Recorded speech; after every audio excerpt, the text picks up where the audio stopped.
Hello बच्चों, स्वागत है आपका एमपी पॉइंट्स क्लासेस पर। तो चलिए बच्चों, आज हम करने जा रहे हैं भौतिक विज्ञान का चैप्टर नंबर फर्स्ट। यानी इस प्रकार का ये हमारा वीडियो जो है ये 6 वीडियो है। इससे पहले हम 5 वीडियो को बना चुके हैं। ये हमारा वीडियो नंबर 6 है और हमने उसमें कूलाम का नियम भी पढ़ चुके थे और कूलाम के नियम से संबंधित सवालों को भी कर चुके थे। आज हम लोग सीखेंगे कि वैद्युत फ्लक्स क्या होता है। वैद्युत फ्लक्स क्या होता है, जिसको हम लोग इंग्लिश में कहते हैं इलेक्ट्रिक फ्लक्स। क्या था बेटा? वैद्युत फ्लक्स, जिसको हम लोग इंग्लिश में कहते हैं इलेक्ट्रिक फ्लक्स। इसकी परिभाषा लिखी है, आप परिभाषा को ध्यान समझिएगा। किसी वैद्युत क्षेत्र में स्थित, मतलब किसी भी वैद्युत क्षेत्र में स्थित किसी क्षेत्रफल से गुजरने वाली वैद्युत क्षेत्र रेखाओं की संख्या को वैद्युत फ्लक्स कहते हैं। किसी वैद्युत क्षेत्र में स्थित किसी क्षेत्रफल से गुजरने वाली वैद्युत क्षेत्र रेखाओं की संख्या को वैद्युत फ्लक्स कहते हैं। क्या होता है बेटा? और इसे फाई ई से प्रदर्शित करते हैं। देखिए क्या होगा ये। हमने मान लिया कोई भी एक क्षेत्रफल ले रहे हैं इसमें, यानी माना कि हमने इसमें कोई भी एक प्लेट इस प्रकार से ले ली है और ये प्लेट जो है बेटा वो कहाँ रखी है? वैद्युत क्षेत्र में स्थित किसी क्षेत्रफल से। परिभाषा क्या कह रही है? किसी वैद्युत क्षेत्र में स्थित किसी क्षेत्रफल से गुजरने वाली वैद्युत क्षेत्र रेखाओं की संख्या को वैद्युत फ्लक्स कहते हैं। इसे फाई ई से प्रदर्शित करते हैं। तो हमने मान लिया ये प्लेट जो है वो हमारी वैद्युत क्षेत्र रेखाओं में देखिए, या फिर कहते उसको हम वैद्युत क्षेत्र में ये प्लेट रखी हुई है। और हमने ये जो हमारा बना हुआ है ये हमारा है वैद्युत क्षेत्र। ये जो रेखाएं दिख रही हैं ये हमारा है बेटा वैद्युत क्षेत्र। और इस वैद्युत क्षेत्र में हमने एक प्लेट को रख दिया है जिसको हमने मान लिया कि इसका क्षेत्रफल है D A. Vector D A मान सकते, वेक्टर डी ए। यहां पर ए जो है वो हमारा एरिया कहलाता है और डी जो है इसका मतलब ये जब किसी भी राशि के आगे अगर डी लग जाता है तो इसका मतलब ये होता है कि बहुत ही अल्पांश यानी एक छोटी सी राशि है। अल्पांश यानी कि बहुत ही एक छोटी सी राशि है। अब इसकी परिभाषा क्या कह रही है वो आप ध्यान समझिएगा। किसी वैद्युत क्षेत्र में स्थित किसी क्षेत्रफल से गुजरने वाली वैद्युत क्षेत्र रेखाओं की संख्या को वैद्युत फ्लक्स कहते हैं। हमने मान लिया कि रेखाएं दिख रही हैं ये हमारी वैद्युत क्षेत्र रेखाएं और इस पर एक प्लेट रखी गई है। अब इससे होकर के जितनी रेखाएं गुजरेंगी यानी चुंबकीय क्षेत्र रेखाएं जितनी गुजरेंगी उन रेखाओं की संख्या को ही वैद्युत फ्लक्स कहते हैं। तो चलिए हम बात करते हैं इससे होकर के कितनी रेखाएं गुजर रही हैं। 1 2 3 4 5। इससे होकर के 5 रेखाएं गुजर रही हैं। तो इसका मतलब यह हुआ कि इसका फ्लक्स कितना है? 5 है। फ्लक्स को हम कहां से प्रदर्शित करते हैं? फाई ई से। किससे करते बेटा? फ्लक्स को करते फाई ई से। सापेक्ष में ई लिखा होता है।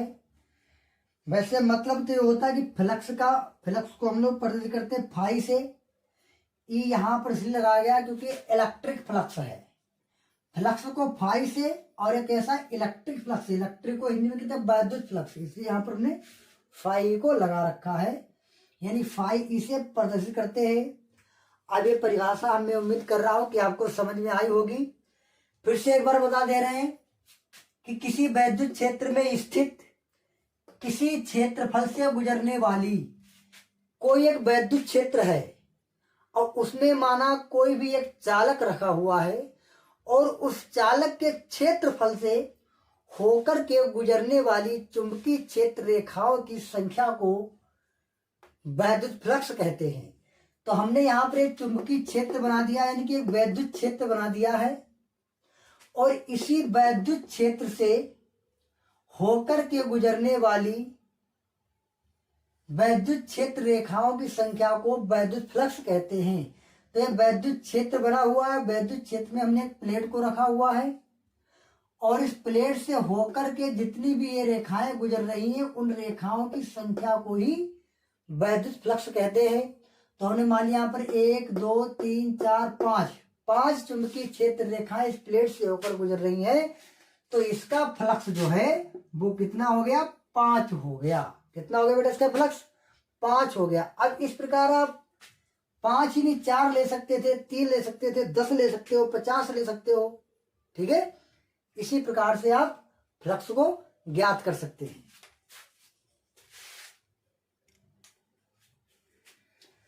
तो ठीक है, हम बात कर रहे हैं कि इस फ्लक्स का फार्मूला क्या होगा, इस फ्लक्स को ज्ञात कैसे किया जा सकता है। तो हमने ये माने किसी भी पृष्ठ से निकलने वाला जो क्षेत्रफल, अल्पांश क्षेत्रफल से निकलने वाला जो फ्लक्स होगा वो हमने माने क्या होगा, हमारा डी फाई ई होगा। यानी जब किसी हम अल्पांश क्षेत्रफल से निकलने वाला फ्लक्स लेंगे तो उसको हम डी फाई ई लिखेंगे। क्या लिखेंगे बेटा, उसको हम लोग डी फाई ई लिखेंगे। ये डी का मतलब ये होता है कि इससे निकलने वाला फ्लक्स जो है वो डी वो अल्पांश है। तो डी फाई ई बराबर, इसका फॉर्मूला बेटा होता है वेक्टर ई और डॉट में वेक्टर डी ए। ई का मतलब यहां पर है वैद्युत क्षेत्र की तीव्रता, डी ए का मतलब है अल्पांश क्षेत्रफल। यानी कि वैद्युत क्षेत्र की तीव्रता वेक्टर ई तथा अल्पांश क्षेत्रफल वेक्टर डी ए के गुणनफल को ही हम लोग क्या कहते हैं, वैद्युत फ्लक्स कहते हैं। आप इसकी इस प्रकार भी परिभाषा कर सकते हैं। किस प्रकार आप इसकी परिभाषा कर सकते हैं कि वेक्टर ई क्या है, वैद्युत क्षेत्र की तीव्रता, तथा डेल ए क्या है, किसी भी चालक का अल्पांश क्षेत्रफल, और दोनों की आपस में क्या हो रही है बेटा, गुणा हो रही है। तो इन दोनों के गुणनफल को वैद्युत फ्लक्स कहते हैं। अब चलिए बेटा इसको सोल्व कैसे करते हैं। डी फाई ई बराबर, एक तरीका आप समझ लीजिएगा कि अगर कहीं पर भी दो सदिशों की आपस में गुणा होती है, देखिए इसके ऊपर वेक्टर लगा है तो इसका मतलब क्या हुआ, ये दोनों ही सदिश हैं। जिनके ऊपर वेक्टर लगा होता है वो सदिश राशियां होती हैं। तो इनके दोनों के ऊपर वेक्टर लगा यानी कि ये सदिश राशियां हैं। और जब दो सदिश राशियों की आपस में गुणा की जाती है तो वह अदिश में बदल जाता है। किस में बेटा, तो वह अदिश में बदल जाता है। यानी कि ऊपर के वेक्टर जो हुआ करते हैं वो हट जाया करते हैं, लेकिन उसकी एक शर्त यह होती है कि उसके साथ में कास थीटा आ जाया करता है। क्या समझे बेटा, कि जब दो सदिशों की आपस में गुणा होती है तो वह एक अदिश में बदल जाते हैं, लेकिन उसकी शर्त यह होती है उसके साथ में कास थीटा आ जाता है। यानी हमने इन दोनों की आपस में गुणा कर दी तो E dot D A cos theta हो गया। लेकिन यहां पर तो हम निकाल रहे हैं वो फ्लक्स किसके लिए है, एक अल्पांश फ्लक्स है। तो एक काम करेंगे, यहां से हम डी को हटाएंगे तो हमारा यहां पर रहेगा केवल फाई ई। अब इसका भी एक नियम है, जब अगर आप यहां से डी हटाएंगे, यहां से इसको हम डी जब हटाएंगे तो उस साइड में जाकर के हमारा इंटीग्रेशन लग जाए। क्या लगता है, इंटीग्रेशन, जिसको हम लोग हिंदी में कहते हैं समाकलन। जब यहां से डी हटाएंगे तो दूसरी साइड में समाकलन लग जाएगा। अब इसके बाद में क्या बात करेंगे, इधर से डी हटाया, इंटीग्रेशन लग गया, इधर हमारा बन गया ई डॉट डी ए अवकाश। यहां पर थीटा जो है बेटा, थीटा वो हमें लेना पड़ेगा 0 डिग्री, यानी थीटा हमारा यहाँ पर 0 डिग्री है। क्यों 0 डिग्री है? क्योंकि यहाँ पर जो हमारा फ्लक्स, यानी फ्लक्स जो हमारा है वो कैसा है? समांतर है। तो उसके लिए हमें थीटा बराबर क्या लेना पड़ेगा? 0 डिग्री। तो तब यहाँ पर काश जहां पर थीटा था वहां पर 0 डिग्री रख देंगे। अब आपने क्वेश्चन पढ़ा होगा बेटा ट्रिग्नोमेट्री में, काश 0 डिग्री का मान हमेशा 1 होता है। त्रिकोणमिति में काश 0 का मान हमेशा ही 1 होता है। यानी हम फाई ई बराबर इंटीग्रेशन ई डॉट डी ए, और काश 0 का मान बेटा केवल 1 होता है, तो काश 0 जगह पर हम लोग 1 रख देंगे। फिर हमारा फाई ई बराबर इंटीग्रेशन ई डॉट डी ए हो जाएगा, क्योंकि 1 से गुणा करने पर इसमें कोई फर्क नहीं पड़ेगा। अब ध्यान देखिएगा, हमें इंटीग्रेशन केवल उसी के सापेक्ष करना होता है जो हमारी राशि डी के साथ लिखी होती है। तो डी के साथ मेरा क्या है? क्षेत्रफल, यानी ए है, एरिया है। तो एरिया के सापेक्ष हम लोग इंटीग्रेशन करेंगे। बाकी ई जो है वो हमारा कांस्टेंट है, उसको निकाल देंगे हम बाहर। तो ई को निकाल देंगे बाहर, अंदर जो हमारा बचेगा वो केवल डी ए बचेगा। इतनी बात समझ रहे कि नहीं समझ रहे? केवल इंटीग्रेशन हम उसी के सापेक्ष करेंगे जो राशि डी के साथ में लिखी होगी। तो डी के सापेक्ष में, यानी डी के साथ में कौन सी राशि लिखी बेटा? ए लिखी है। तो डी ए को केवल हम लोग अंदर लिखेंगे, बाकी ई जो है उसको निकाल देंगे बाहर। अब आपने बेटा मैथमेटिक्स यानी इंटर की मैथमेटिक्स में एक फार्मूला हुआ करता है, अगर कहीं पर भी इंटीग्रेशन, ये समाकलन का चिन्ह, इसे इंग्लिश में इंटीग्रेशन कहते हैं, अगर समाकलन dx होता है तो उसका मान केवल x हो जाता है, या फिर समाकलन dy होता है तो उसका मान केवल a हो जाता है, केवल y हो जाता है। अगर dy होता है तो उसका मान केवल y हो जाता है, या फिर अगर कहीं पर डेल z होता है तो उसका मान केवल z हो जाता है। तो ध्यान देखें क्या इसका भी मान इसी प्रकार से हो जाएगा। तो ई तो ऐसे रहेगा, जब डेल x का मान x हो जाता है, dy का मान y हो जाता है, डेल z का मान z हो जाता है, तो डेल a का मान बेटा हमारा केवल a हो जाएगा। और यही हमारा फ्लक्स का फार्मूला होता है, यानी फाई ई बराबर ई डॉट ए। यानी कुल मिलाकर के यहाँ पर भी आप कह सकते हो ई, यहाँ पर क्या? वैद्युत क्षेत्र की तीव्रता, यानी वैद्युत क्षेत्र की तीव्रता ई तथा क्षेत्रफल ए के गुणनफल को वैद्युत फ्लक्स कहते हैं। वैद्युत क्षेत्र की तीव्रता ई और यहाँ पर चालक का क्षेत्रफल ए, और दोनों की आपस में बेटा क्या हो रही है? दोनों की आपस में हो रही है गुणा। गुणा हो रही कि नहीं हो रही है? दोनों की आपस में गुणा हो, तो क्या कहेंगे कि वैद्युत क्षेत्र की तीव्रता ई तथा क्षेत्रफल ए के गुणनफल को वैद्युत फ्लक्स कहते हैं। और यही हमारा फ्लक्स का फार्मूला है।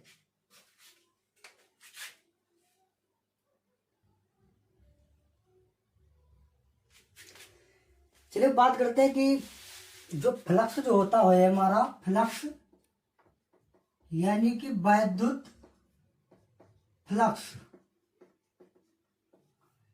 के प्रकार। अब हम बात करेंगे वैद्युत फ्लक्स के प्रकार। ये वैद्युत फ्लक्स कितने प्रकार का होता है? तो अगर बात की जाए तो कि वैद्युत फ्लक्स तो बेटा केवल 2 प्रकार का होता है। एक होता है हमारा धनात्मक फ्लक्स, नंबर 2 होता है बेटा हमारा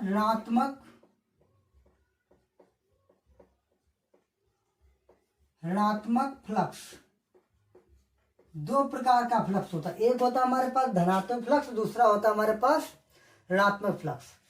अब बात करते हैं कि धनात्मक फ्लक्स होता क्या है, कैसे पहचानेंगे कि दिया गया फ्लक्स धनात्मक है या ऋणात्मक है? तो इसका मतलब अगर हमने मान लिया कोई भी एक पिंड है, कोई भी मान लिया कोई पिंड है, और अगर इस पिंड के किसी भी पिंड से वैद्युत फ्लक्स रेखाएं, अगर वैद्युत फ्लक्स रेखाएं इस पिंड से बाहर की ओर निकल रही हैं, किधर निकल रही बेटा? फ्लक्स रेखाएं अगर किसी भी पिंड से, या कह सकते हैं किसी भी पृष्ठ से, किसी भी पृष्ठ से अगर फ्लक्स रेखाएं बाहर निकल रही हैं तो वह हमारा फ्लक्स धनात्मक फ्लक्स कहलाएगा। सीधी बात आप समझिएगा केवल एक पॉइंट से कि अगर चुंबकीय क्षेत्र रेखा अगर वैद्युत क्षेत्र रेखाएं इस पृष्ठ से बाहर की ओर निकल रही हैं तो दिया गया फ्लक्स हमारा क्या होगा, धनात्मक होगा। इसके विपरीत अगर वैद्युत क्षेत्र रेखाएं पृष्ठ के अंदर प्रवेश कर रही हैं, अगर वैद्युत क्षेत्र रेखाएं उस पृष्ठ के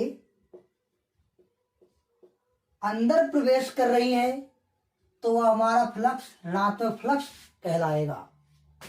क्या सुने बेटा, अगर वैद्युत क्षेत्र रेखाएं किसी भी पृष्ठ से बाहर निकल रही हैं तो उन रेखाओं को हम लोग, अगर रेखाएं बाहर निकल रही हैं तो उस फ्लक्स को हम धनात्मक फ्लक्स कहेंगे, और जिस पृष्ठ में वैद्युत क्षेत्र रेखाएं उसके अंदर प्रवेश कर रही हैं तो उसको हम लोग ऋणात्मक फ्लक्स कहेंगे।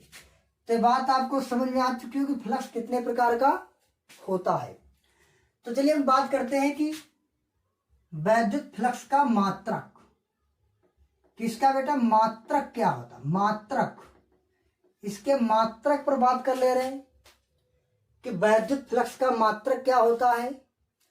और मात्रक का अर्थ यानी मतलब आप लोग सभी समझ रहे होंगे। मात्रक का मतलब होता है जैसे कोई लंबाई है तो लंबाई को हम किससे मापते हैं, मीटर में, या कोई द्रव्यमान है तो उसको मापते हैं हम लोग किलोग्राम में। ठीक उसी प्रकार जो हमारा फ्लक्स होता है इसको हम किस प्रकार से मापते हैं, अर्थात इसका मात्रक क्या होता है। अब यहां पर हम आपको वो ट्रिक बताएंगे जो आप जिंदगी में कभी भी नहीं भूलेंगे। यहां पर मैं आपको वो ट्रिक बताने जा रहा हूं जो आपको एक बार समझ लेने के बाद जिंदगी में कभी भी पढ़ने की जरूरत नहीं पड़ेगी। 100% हमारी गारंटी है इस बात की। आप देखिए इसका मात्रक किस तरह से निकालते हैं। इसका मात्रक निकालने का तरीका ये है, आप इसमें पहले फार्मूला लिखिएगा फ्लक्स का। तो इसका फार्मूला क्या होता था बेटा, फाई ई बराबर वेक्टर ई डॉट डी ए, या आप इसको ऐसे लिखते हैं फाई ई बराबर ई डॉट ए। ये भी हमारा सूत्र सही है और ये भी हमारा सूत्र सही है, दोनों सूत्रों का हम प्रयोग कर सकते हैं। E dot A. अब इसका मात्रक निकालने का तरीका क्या होता है, इधर देखिएगा, यहां पर लिख देंगे मात्रक बराबर, इन्हें मात्रक चाहिए। सबसे पहले यहां पर क्या ई है, ई यहां पर हमारे पास है क्या, ई यहां पर हमारे पास है वैद्युत क्षेत्र की तीव्रता। क्या बेटा, हमारे पास वैद्युत क्षेत्र की तीव्रता है। पहले ई लिखा है तो पहले ई का मात्रक लिखेंगे, और ई का मात्रक हमें याद होना चाहिए क्योंकि पहले यहां पर ई लिखा है वैद्युत क्षेत्र की तीव्रता, और वैद्युत क्षेत्र की तीव्रता का मात्रक होता है न्यूटन बटे, नहीं पढ़ते इसको, प्रति पढ़ते हैं, न्यूटन प्रति कूलाम।